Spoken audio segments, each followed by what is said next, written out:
சாயம் வந்து உட்காருங்க. தயவுசெய்து பாபாவோட பிரசாதம் எவ்வளவு வேணும் கேட்டு வாங்கி சாப்பிடலாம் சாயம். வீணடிக்க கூடாது. தயவுசெய்து பொறுமையா சாப்பிடுங்க. பொறுமையா என்ன வேணும் கேட்டு வாங்கி சாப்பிடலாம் சாயம். பொறுமையா சாப்பிடுங்க, அவசரப்பட வேண்டாம்.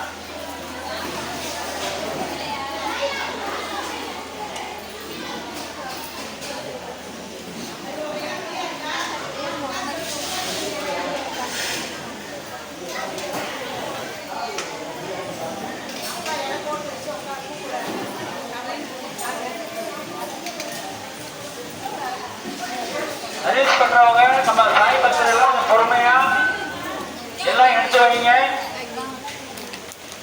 இலையெல்லாம் முன்னாடியே ஒரு பாக்ஸ் ரெடி பண்ணி வச்சுக்கோங்க.